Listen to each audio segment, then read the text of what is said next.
अगले वीडियो में हम 1 से लेकर के 50 तक ऑब्जेक्टिव क्वेश्चन किए थे।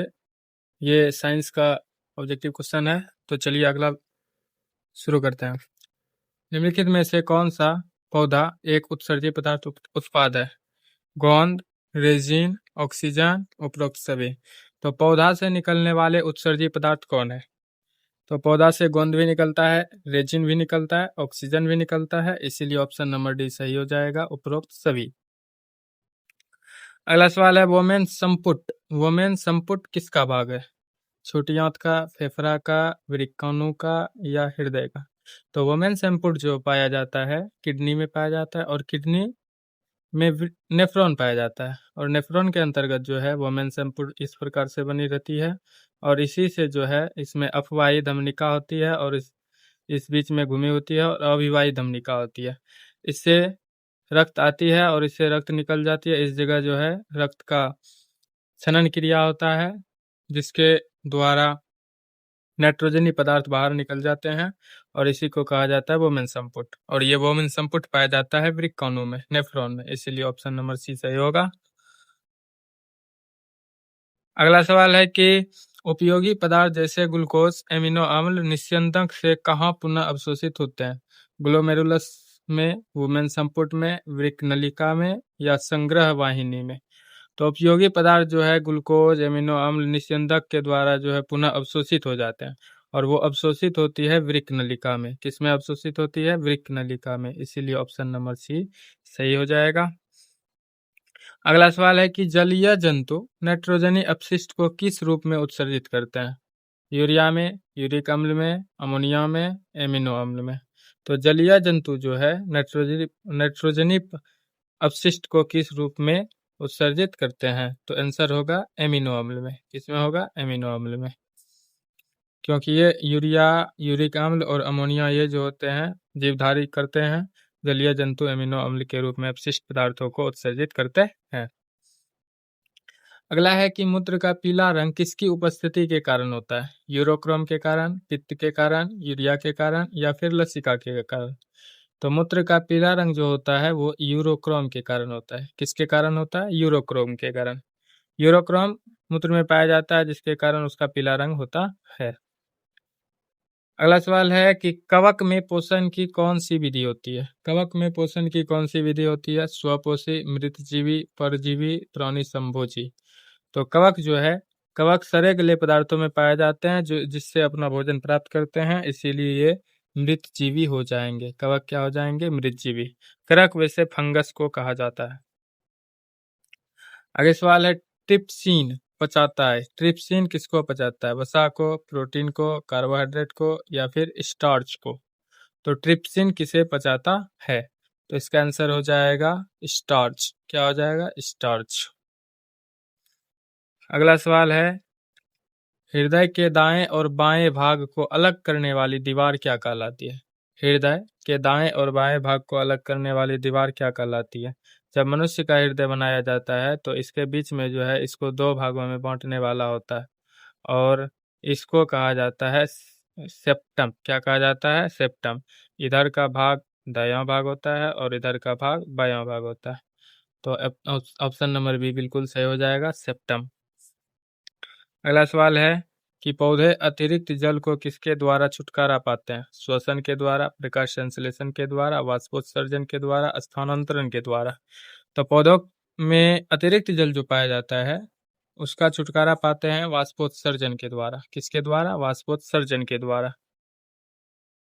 अगला सवाल है कि कंठ या श्वास नली में उपास्थि के वलय मौजूद होते हैं? ग्रास नली में, गला या श्वास नली में, छोटी आंत में या अमाशय में?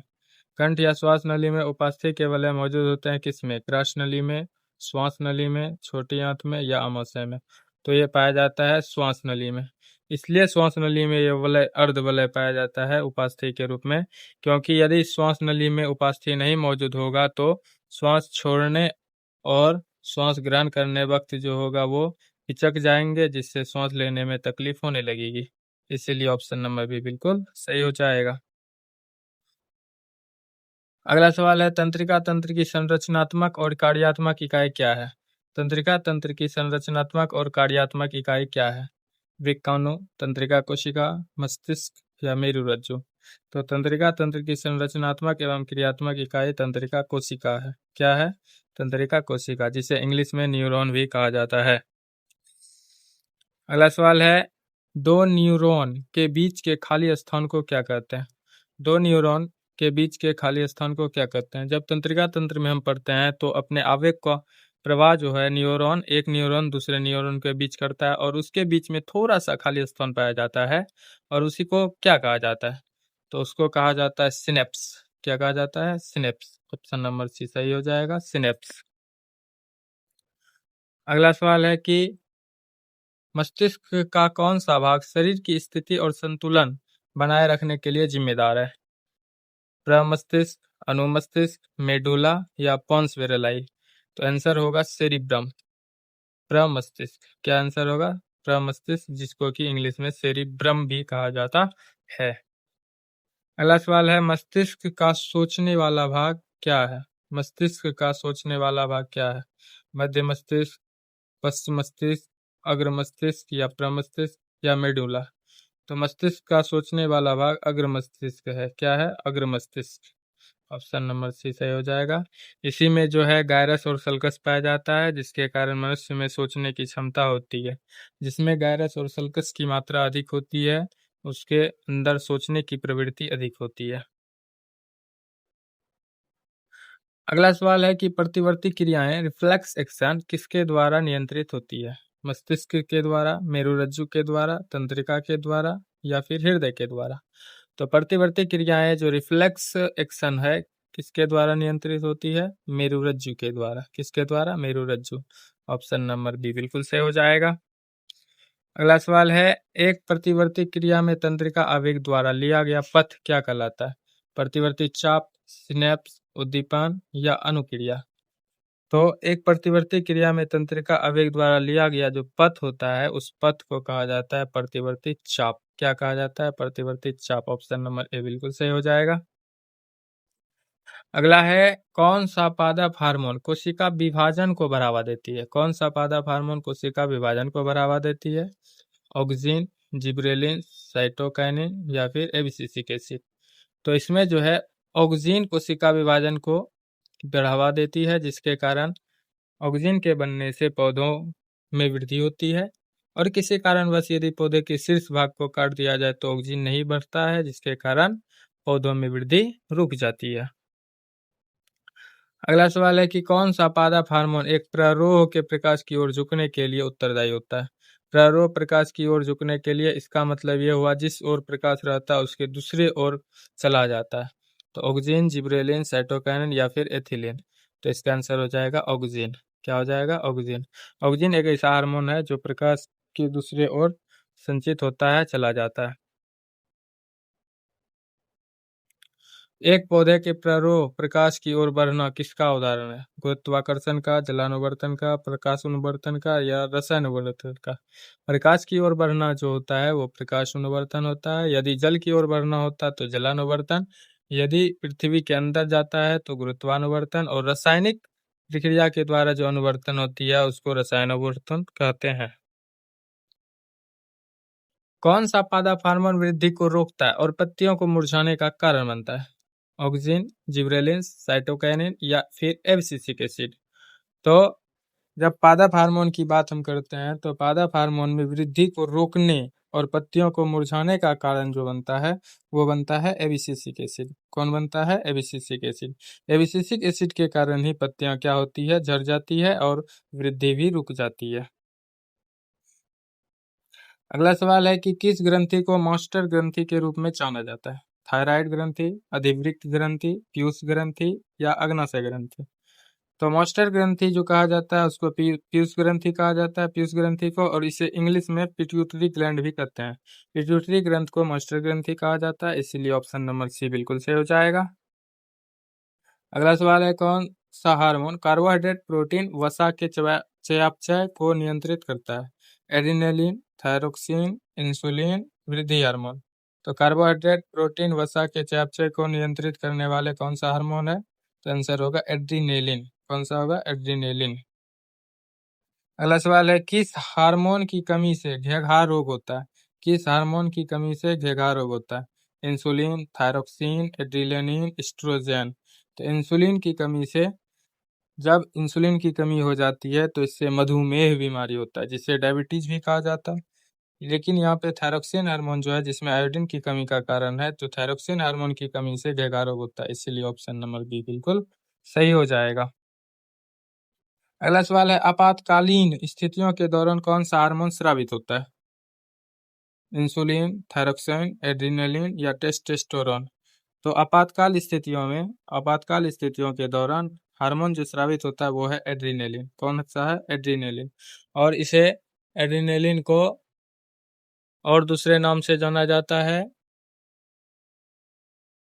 मारो और भागो हार्मोन के नाम से जाना जाता है। तो ऑप्शन नंबर सी हो जाएगा, एड्रेनालिन।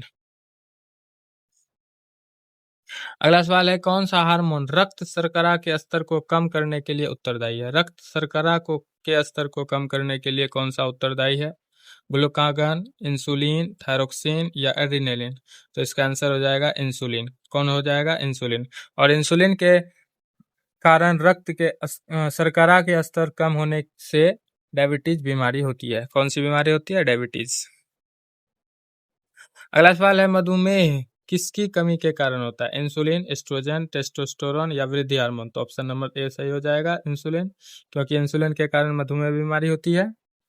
अगला सवाल है, नर लिंग हार्मोन है एस्ट्रोजन, प्रोजेस्टेरोन, टेस्टोस्टेरोन, एड्रेनालिन। तो नर लिंग हार्मोन जो है टेस्टोस्टेरोन है। एस्ट्रोजन और प्रोजेस्टेरोन ये दोनों मादा लिंग हार्मोन है। अगला सवाल है, मादा लिंग हार्मोन है इंसुलिन, एस्ट्रोजन, टेस्टोस्टेरोन या थायरोक्सिन। तो इसका आंसर हो जाएगा एस्ट्रोजन। क्या हो जाएगा? एस्ट्रोजन। मादा लिंग हार्मोन कौन सा है? एस्ट्रोजन। अगला सवाल है, पराग नलिकाओं का बीजांड की ओर बढ़ना किसका उदाहरण है? पराग नलिकाओं का बीजांड की ओर बढ़ना किसका उदाहरण है? गुरुत्वानुवर्तन, प्रकाशानुवर्तन, रसायनुवर्तन, जलानुवर्तन। इसका ऑप्शन नंबर सी हो जाएगा सही, रसायनुवर्तन। क्योंकि जब पराग नलिका जाती है, परागकण जाती है, तो परागकण क्या करती है? एक रसायन निकलता है, जिसके कारण वो वर्तिका के द्वारा होते हुए बीजांड की ओर बढ़ जाता है, और वहां पे होता है रासायनिक रासायनिक अभिक्रिया से होने वाले अनुवर्तन है। तो इसीलिए ऑप्शन नंबर सी होगा, रसायन अनुवर्तन। अगला सवाल है कि मस्तिष्क एक हड्डीदार बक्से के द्वारा सुरक्षित रहती है, जिसे क्या कहते हैं? कशेरुकदंड, क्रेनियम, पसली पिंजर और अस्थि। तो आंसर हो जाएगा क्रेनियम। क्या आंसर हो जाएगा? क्रेनियम। तो मस्तिष्क जो है एक हड्डीदार बक्से के अंदर जो सुरक्षित रहता है, उसको कहा जाता है क्रेनियम। क्या कहा जाता है? क्रेनियम।